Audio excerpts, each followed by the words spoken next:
Sharp minded है, पढ़ाई में अच्छा है, पर उसको वो रुचि ही नहीं है, क्योंकि उसके हिसाब से जो पढ़ाया जाता है वो फालतू है। बिल्कुल। और जो बच्चे क्लास में टॉप करते हैं तो वो तो बेवकूफ है, रट्टू तोता है, उनसे मेरे कंपेयर मत करो, ये उसका थॉट है।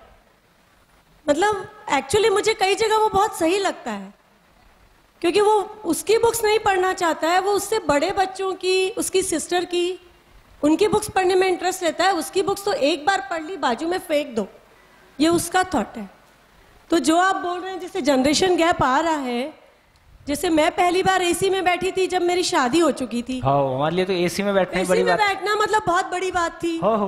और अभी तो बच्चे पैदा ही एसी में हो रहे हैं। और क्या। तो आगे की जनरेशन हमसे बहुत ज्यादा फास्ट है। नहीं नहीं, इसका ये मतलब है कि उनका मैच्योरिटी लेवल, उनका एक्सपोजर लेवल, उनका कंक्लूजन लेने का तरीका, हम लोग बहस से नहीं साथ कुछ काम करूं, पर मेरी योग्यता अभी नहीं है। और काम योग्यता से होगा कि चाहत से होगा? चाहना पृष्ठभूमि है। हाँ, फिर योग्यता, चाहना टू बिगिन विद है। हाँ। लेकिन योग्यता नहीं होगी तो वहां तक नहीं पहुंच सकते। तो इसलिए काम तो फाइनली योग्यता से होना है। योग्यता अर्जित करने के लिए उस क्रम में सीखने का, समझने का काम होगा। चलिए, क्या निष्कर्ष निकला? हाँ जी, बात हो रही थी, इसमें मैं एक चीज जानना चाहता हूं। जैसे आपने बोला समझ है तो गलती नहीं, हमें समझ है कि यूरिया और पेस्टिसाइड डालेंगे तो हमारा लैंड है वो खराब हो जाएगा, लेकिन समझ होते हुए भी लोगों ने यूज कर रहे हैं इसको, तो फॉलो कर रहे हैं कि चलन चल गई है इसलिए कर रहे हैं? समझ नहीं है, सूचना है। ये सूचना और समझ में डिफरेंस नहीं लगता है, एक बात। दूसरा लगता है कि मेरे को ये ठीक लगता है, मतलब ये बात उचित है, मैं सहमत हूं, लेकिन इधर मेरे को लगता है कि प्रॉफिट भी आए। तो प्रॉफिट की जब मैं बात करता हूं तो ये दब जाता है, प्रॉफिट उभर जाता है और मैं वही गलती कर लेता हूं। तो मैं प्रॉफिट के सामने उसको इंपॉर्टेंस नहीं देता। समझ वो चीज है कि फिर प्रॉफिट एंड लॉस कुछ नहीं है, फिर वो जिंदगी है ना। मेरे बच्चे को, है ना, मेरे बच्चे को खाना खिलाऊंगा तो उसमें ज्यादा खर्चा होगा, इसको चाय पिला के इसकी भूख मार दूं और भूख खाने का पैसा बच जाएगा, ऐसा मैं नहीं सोचता। लेकिन मैं दूसरे के लिए, ऐसे लोग हैं जो अपने लिए ऑर्गेनिक उगाते हैं, दूसरों के लिए रासायनिक उगाते हैं, ठीक है, लेकिन कम से कम अपने लिए ऑर्गेनिक उगाने लगा तो कुछ तो समझ बनी। कोई दिन सबके लिए उगाएगा, इतनी समझ बन जाए तो बात हो जाए। तो कुल मिला के कोई एक चीज दूसरी चीज पे डोमिनेट कर जाती है, ये मानते हुए कि सिगरेट पीना मेरे लिए ठीक नहीं है, लेकिन जो उसका आदत है, जो उसकी, है ना, वो आदत उस पर डोमिनेट कर जाता है। तो वो समझ किसको कहेंगे? जब आचरण में ट्रांसलेट हो जाए तो समझ है। समझ है तो गलती नहीं, गलती है तो समझ नहीं। उसके पहले सहमति हो सकती है। तो सूचना, सहमति, समझ, तीन अलग अलग स्थितियां हैं, तीनों को मिक्स ना करें। हाँ जी, हाँ जी। क्या कर रहे हैं इसमें? हम शादी को कहाँ जगह देंगे? क्या गलती में देंगे या समझ में देंगे? मतलब समझ के शादी करते हैं, पर शादी के बाद तो बोलते हैं कि ये हमारी गलती है।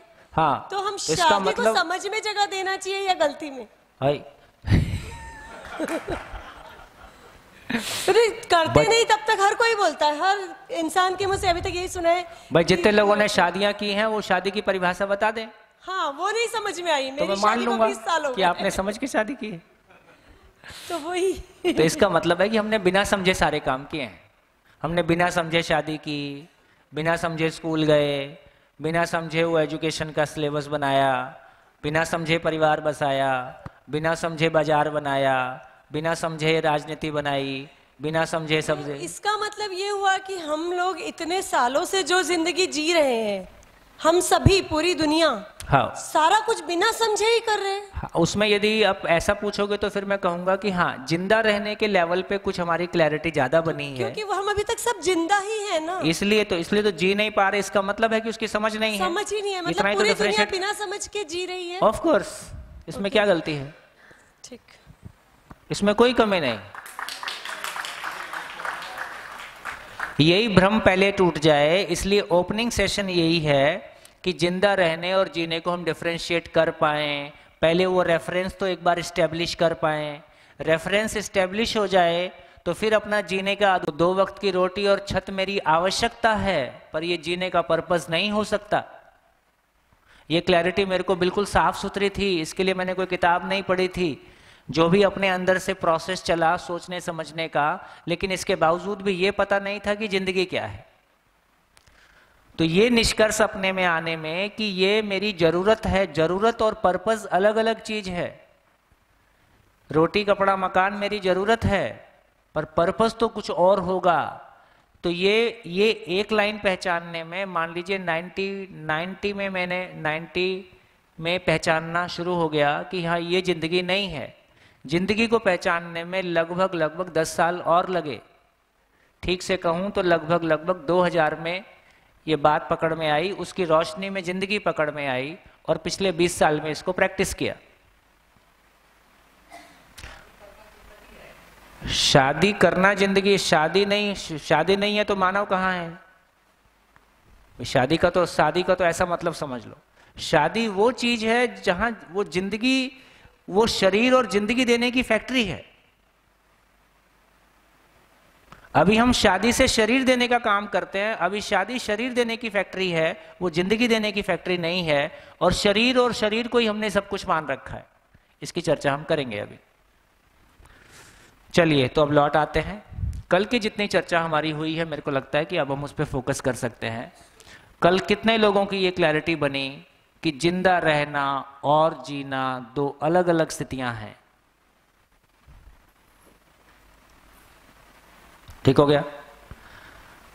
अब कितने लोगों को ये कंक्लूजन आता है कि जिसको मैं अभी तक जिंदा रहना जीना मान रहा था, वो या तो संवेदनशीलता है या वो संवेदनहीनता है? हाथ उठाइए, कुछ लोग शेयरिंग करें कैसे आप पूरा प्रोसेस से आपके अंदर गुजरा, और आप क्या मान रहे थे, और कल की चर्चा से कैसे आप कंक्लूजन पे पहुंचे, इससे आपकी जिंदगी में क्या फर्क पड़ता है। हाँ जी, कुछ लोगों की शेयरिंग हो जाए। हाँ जी। ये जो दोनों शब्द, अच्छा चलिए ये भी पूछ लेते हैं। तो कितने लोगों को जिंदा रहना और जीने को लेके जो कल चर्चा हुई, इसमें आपको टोटल कंफ्यूजन बना हुआ है या आप तक नहीं पहुंचा? हाथ उठाइए। 1 2 3 4 5 6 7 8 9। गुड, बहुत बढ़िया। 10 लोग मान लीजिए। चलिए, कुछ लोग ऐसे जरूर होंगे जिनको बहुत क्लैरिटियां हैं। ऐसे कितने लोग? हाथ उठाइए। चलिए, ऐसा भी कोई होगा जो इसको बिल्कुल क्लियरली एक्सप्लेन कर सके सबके लिए? कितने लोग? 1 2 3 4 5। 5 लोग ये कह रहे हैं। इधर से कोई नहीं। 6। चलिए, स्वेच्छा से कोई भी आ जाए। जिंदा रहना और जीने की क्लैरिटी मुझको कैसे बनी? इसको एक एग्जाम्पल के साथ एक्सप्लेन किया जाए तो इसको ऐसे एक्सप्लेन किया जा सकता है कि जैसे क्लास में जब हम बहुत सारे स्टूडेंट्स बैठते हैं तो कोई कोर्स कंटेंट जो होता है वो वहाँ प्रेजेंट तो है, लेकिन वो उसने कितना आत्मसात किया, क्या एग्ज़ाम में आएगा तो वो उसको लिख पाएगा? मतलब वो प्रेजेंट है, उसको सुन भी रहा है, लेकिन वो उसको एक्सेप्ट मतलब वो कंटेंट उसके अंदर नहीं गया। उसी तरीके से जिंदा रहना जो है वो एक यंत्रवत चीज़ें, हम खा रहे हैं, पी रहे हैं, सो रहे हैं, लेकिन उसमें जो प्लेजर है, जो खुशी है, जो संतुष्टि है, वो मिसिंग है, वो कहीं ना कहीं मिसिंग है। तो उसी चीज़ को हम खोजने यहाँ आए हैं जीने के लिए। ये मैंने अपने लिए ये चीज़ समझी है। I don't know it's very clear और नॉट। कोई बात नहीं, कोई बात नहीं। और ये लगता था कि जो हम जैसे जी रहे हैं यही जिंदा रहना और यही जीना है, क्योंकि जो पैमाना था हमने जो सेट करके रखा था, जो सोसाइटी ने किसी ने भी सेट करके रखा था, हमको लगता था कि यही जिंदा रहना यही जीना है। ये आज तक किसी ने बताया नहीं था जिंदा रहना ही जीना है। हाँ, ये क्योंकि ये सूचना ही नहीं मिली थी कि जीना एक्चुअल में होता क्या है। किसी ने खोज की होगी, किसी ने देखा होगा, हम किसी को मानते होंगे, लेकिन उनमें जीना हमको दिखा नहीं। हमको लगा सब तो जिंदा ही रहते हैं और ये ऐसे ही जिया जाता है। जो सुख जो हमको मिलता है गाड़ी लेके, पैसा लेके या कमा के, हमको लगता है यही रियल सुख है, इससे ज़्यादा और कुछ अच्छा सुख हो नहीं सकता। तो ये अभी तक हम लोग इस भ्रम में ही थे कि हमको लगता था कि खाना पीना रहना घूमना फिरना यही लाइफ है, यही इंजॉय है, हर पल जियो, ऐश करो, घूमो फिरो, सब यही लगता था। लेकिन जब अब समझ में आता है कि भाई आपका जो जिंदा रहना है ये अलग है, और जीना आपको आपके रिश्तेदारों के साथ, आपके संबंधों के साथ, एक नेचर के साथ, एक पूरा सहअस्तित्व के साथ आपको जो जीना है वो बहुत अलग बात है। और वो उसकी जो खुशी है और इसकी जो खुशी है आप उसको कंपेयर नहीं कर सकते कि ये एक क्षणिक है और वो निरंतर है। निरंतर खुशी को आप उससे कंपेयर नहीं कर सकते जो हमको गाड़ी लेने से मिलती है, वो तो आती है और चली जाती है। तो अभी तक हमने जितना भी काम किया अपने शरीर के लिए किया है, और कुछ छोटे मोटे हमने काम किए अपने मनोरंजन के लिए, उसके अलावा हमने कुछ किया नहीं। तो अब ये क्लियरिटी आती है कि जितना भी अभी तक हमने जितना भी यहाँ पर सिस्टम बनाया हुआ है वो केवल और केवल शरीर मात्र के लिए किया गया है, हमारे जीने के लिए नहीं किया गया है। जी, और कोई? कंडीशनिंग ऐसी है। हाँ जी, माइक हो गया। मुझे ये महसूस होता है कि जैसे मैंने आज करीब 40 साल नौकरी की, हाँ, पद पाया, काम भी मैंने अपने समझ से ईमानदारी से किया जी, लेकिन आज, और अपने परिवार को भी मैंने उसमें थोड़ा निगलेक्ट भी किया, लेकिन आज जब मैं रिटायर हो गया हूँ तो मुझे ऐसा लगता है कि मैंने जो भी किया उससे मुझे कोई आत्मसंतुष्टि नहीं प्राप्त हो रही है। आज भी मेरे को कुछ शून्य है। जी, क्या जॉब किया आपने? मैं इंजीनियर हूँ, सिविल इंजीनियर हूँ, और इलेक्ट्रिसिटी बोर्ड में काम करता था। ओह, और काफ़ी मेहनत की, मैंने अच्छे पद पर भी पहुँचा, करीब 38 साल मैंने नौकरी की है जी। और मैं ये देखता हूँ कि मैंने, देखिए, आप जैसे लोगों का सभा में आना और आप जैसे लोगों का इस तरह से खुल के अपने भाव को व्यक्त करना इस पीढ़ी के लिए बहुत आवश्यक है, क्योंकि ये अपने 38 साल अब ना खोएं, है ना। आप जैसे लोगों को बहुत बहुत धन्यवाद इसलिए भी है कि कम से कम जिसको अभी संसार सामान्य सफलता मानता है, इंजीनियर हो जाएं, एक सरकारी नौकरी मिल जाए, एक बड़ा पद पा जाएं, वो सब आपने पाया है। उस सब के बावजूद हमने जो अपनी स्थिति को महसूस किया कि नहीं यार, खालीपन तो है, इसको आके हम सभा में वापस रिपोर्ट कर सकें, ताकि ये पीढ़ी सोच सके कि यार इस ट्रैक पे मैं चलूंगा तो इस डायरेक्शन में पहुंचूंगा। आपको 2 सेकंड के लिए और रोक रहा हूं। मैंने बहुत फैला के अपना परिचय नहीं दिया, कि मेरे को पता है कि समय समय पे ऐसे संदर्भ आएंगे जब मैं कुछ शेयर कर लूंगा।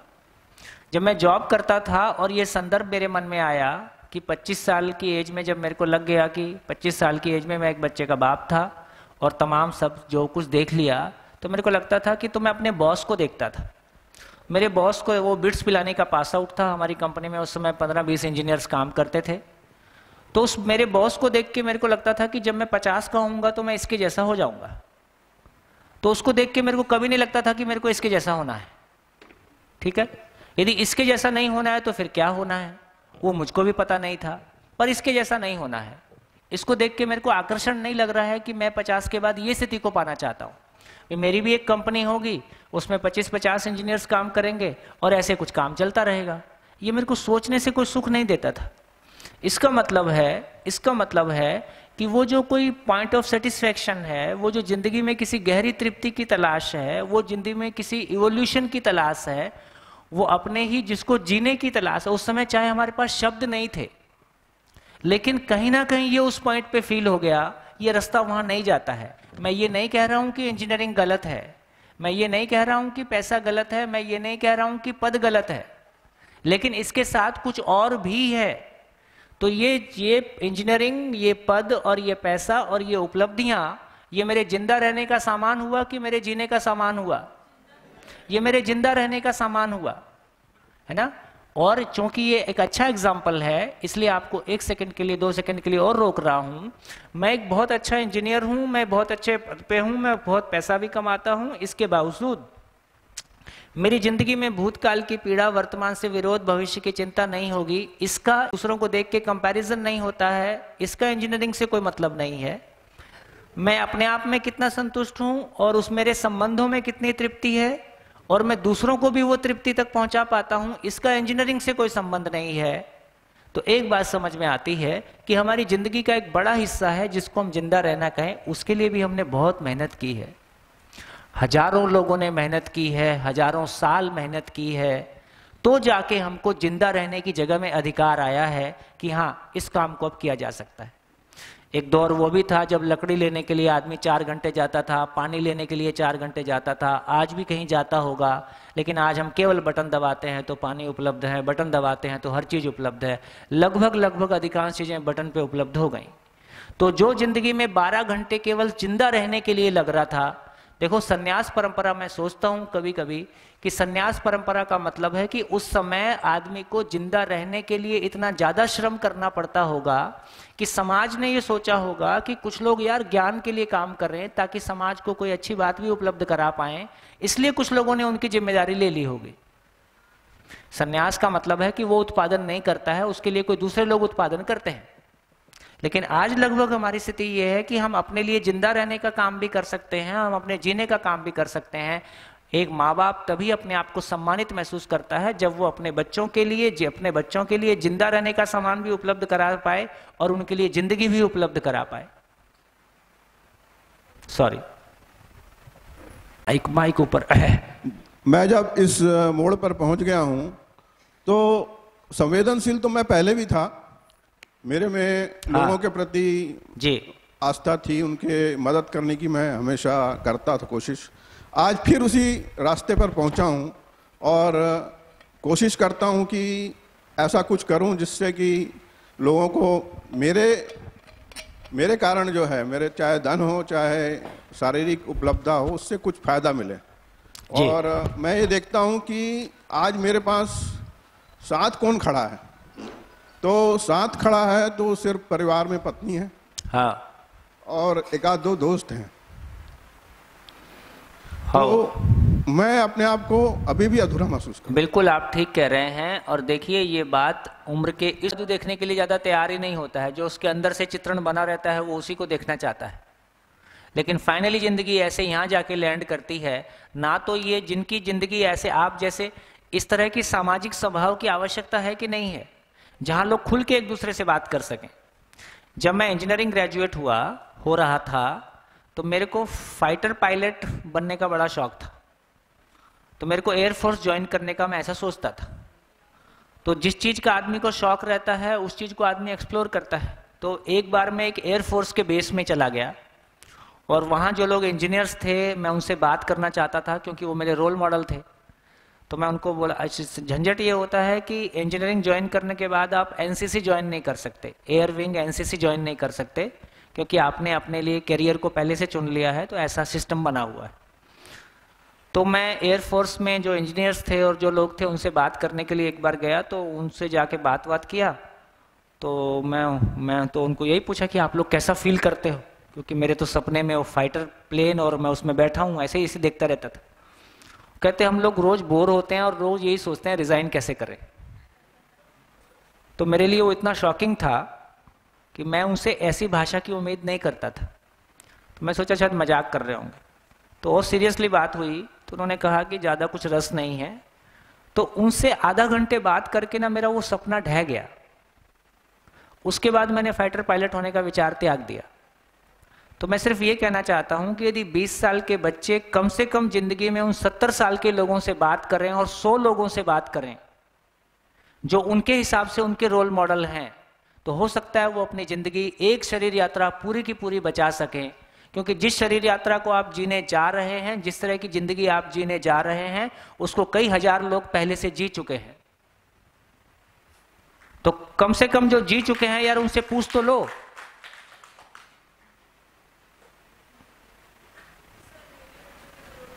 ये ठीक लगता है? तो इसका मतलब है कि ये जिंदगी टेकन फॉर ग्रांटेड ना लिया जाए। एक मकान बनाने के लिए हम कितने लोगों से मैं तो सोचता हूँ मकान हम ज्यादा सीरियसली बनाते हैं, जिंदगी हम बहुत गैर जिम्मेदारी से बनाते हैं। एक मकान बनाने के लिए पहले वास्तु वाले को जमीन दिखाएंगे, देख उत्तर मुखी है कि दक्षिण मुखी है ना। फिर उसका नक्शा बनाने के लिए कोई आर्किटेक्ट आएगा, कोई डिज़ाइनर आएगा, फिर वो इंजीनियर देखेगा, फिर वो वास्तु वाला देखेगा, फिर वो किचन की टाइल कहाँ से आएगी, है ना। जब तक मकान जमीन खरीदने से लेके और आखिर तक कम से कम हम 50 लोगों से 20 लोगों से कंसल्ट करते हैं, है ना। फिर पर्दे का कलर और खिड़की का कलर और पंखे का डिज़ाइन सब तय करते हैं। जिंदगी में क्या तय करते?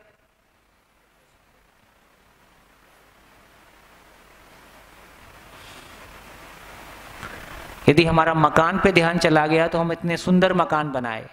यदि जिंदगी में ध्यान चला जाएगा, है ना, तो हो सकता है हम सुंदर जिंदगी बनाएंगे। ये हो सकता है। हाँ जी, हाँ जी। सभी को नमस्ते। भैया जी, अगर मैं तो मेरे को तो ये समझ में आ रहा है कि मैं तो अभी भ्रम में जी रहा हूं, इसलिए क्योंकि अच्छा होना, बड़े बुजुर्ग लोग तो बचपन से यही सिखाते आए हैं कि पहले अच्छा पढ़ो, फिर अच्छे पोस्ट में जाओ, अगर तुमको सरकारी नौकरी मिलेगा तो अच्छी लड़की मिलेगी, अब उसको पाना है तो पूरा मेहनत करना है। तो मेहनत करते करते आज तो यहाँ तक पहुंच गए। लड़की मिलेगी, उसके बाद का कुछ नहीं बताएं। हाँ, उसके बाद का तो नहीं बताया। अब रूप बल धन पद तो आ गया, अब बात तो हो गई रूप बल धन पद का तो आ गया, तो अस्थायी लग रहा है सारा चीजें। और क्या, तो बड़े बुजुर्ग तो बोलते हैं कि हम अभी खुश हैं, बढ़िया हैं, गवर्नमेंट नौकरी कर रहे हैं, बढ़िया जॉब लगा है। बड़े बुजुर्ग आपके बाजू में बैठे ना। नहीं तो अभी तक तो बचपन से बेंचमार्क यही सेट हुआ था, तो हम तो उसी पे चलते आए हैं। और जब बाहर सिटी पे जाते हैं तो लगता है कि बिजनेस कर रहे हैं, बड़ा पैसा कमा रहे हैं, धीरू भाई अंबानी सबको देखते हैं, मित्तल, टाटा कंपनी, सारा धीरू भाई अंबानी और सारा इन्फोसिस, है ना, ये सब पैसा कमा के फिर बाद में दान देना शुरू करते हैं। तो ये भी भ्रम है। और क्या, तो समझना पड़ेगा। ये वाकई बिल्कुल ठीक है, आपकी शंका बिल्कुल ठीक है। देखो, यदि ये सब कुछ ठीक होता, जब दूसरे के या दूसरा कोई हमारे यहाँ आता है तो हम क्या बताते हैं? जब दो लोग शादी के पहले मिलते हैं तो कितनी बात करते हैं, और शादी के बाद इनकी बात बोलती बंद हो जाती है, फिर झगड़े शुरू हो जाते। ठीक हो गया? इसका मतलब ये है कि यदि वाकई में कोई इतना बड़ा खजाना होता सुख का, कोई इतनी बड़ी कोई बात होती, या इतना ये खुश होते, तो ये समाज ऐसा रोया गाया ऐसा नहीं होता। तो यदि इस वाकई में कोई गहरी खुशी हमारे पास होती तो कपड़े और गाड़ियों का हमको इतना आकर्षण नहीं होता, दूसरों के सामने बहुत प्रेजेंटेबल होने का हमारा इतना आकर्षण नहीं होता। पैकिंग की ज्यादा आवश्यकता तब पड़ती है जब माल कमजोर होता है। जब भी कोई व्यक्ति अपने बुजुर्गों के बारे में ज्यादा चर्चा करे, इसका मतलब वर्तमान ठीक नहीं चल रहा है। जब भी कोई अपने इतिहास को ज्यादा ग्लोरीफाई करे तो मतलब वर्तमान ठीक नहीं है। मेरे दादा दादी बहुत बड़े, मेरे नाना बहुत बड़े आदमी थे, मेरे दादा बहुत बड़े आदमी थे, हमारा देश पहले सोने की चिड़िया था, इसका मतलब वर्तमान ठीक नहीं चल रहा है। तो तभी हमको, जब यदि वर्तमान ठीक चल रहा होता है तो हमको शानदार भविष्य के सपने और उसके लिए हम कोई काम करते हैं। तो मेरा कहना है कि वाकई में ये इम्पॉर्टेंट है, जैसा भाई जी ने शेयर किया, ये शेयरिंग हमारे लिए इम्पॉर्टेंट है। कितनी एज है? ऐसे तो लड़कियों से एज नहीं पूछते हैं, पर अपन तो भाई बहन से तो पूछ सकते हैं। 32 में अब ये वर्ग एक बड़ा हुआ है, ये एक बड़ा वर्ग समाज में पैदा हो रहा है, जिसने, जैसे मैं कह रहा था कि हमारे माता पिता अपने जिंदगी की शाम होने के बाद मकान की तो सोचते थे, गाड़ी की तो सभी अपना सोचते ही नहीं थे। हमारे पिता की उम्र में सभी लोगों के पास अपनी गाड़ियां होंगी ऐसा नहीं सोचते थे। शादी वादी और इम्पोर्टेंट समय में किराए की गाड़ियों से काम चलता था। हम लोगों की एज में आते आते गाड़ी मकान आराम से होने लगे। आप लोगों की एज तक आते आते अभी आदमी 30-35 साल में, 30 साल की एज में गाड़ी मकान दुनियादारी सब घूम घाम के बराबर कर देता है। तो ये एक बड़ा वर्ग विकसित हुआ है पिछले 15 सालों में, 20 सालों में, जो लगभग 30 साल में इस जगह में पहुंच रहा है कि सारी दुनिया घूम डाली, सब कर डाला, व्हाट नेक्स्ट।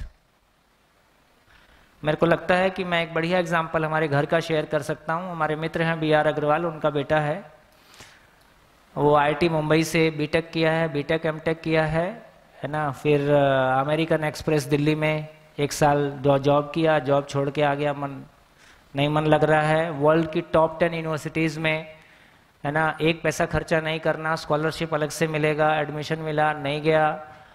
कैट का परसेंटाइल 99.9, नहीं गया।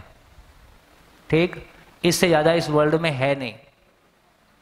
रायपुर में ही है, IITs के लिए कोचिंग के लिए कुछ बच्चों को अभी पढ़ाता है, आगे धीरे धीरे कुछ और सोचेगा। कल शाम यहाँ उपलब्ध था, है ना, डेली शाम को यहाँ उपलब्ध रहेगा। अब ये बच्चे वो हैं जो मात्र अभी 25 साल के हैं, 26 साल के हैं। 26 साल की एज में दुनिया निपटा लिए, वर्ल्ड का हाईएस्ट एजुकेशन निपटा लिए, पैसा देख लिए, अभी शादी हुई नहीं है ना, और इनका कोर्स पूरा हो गया है।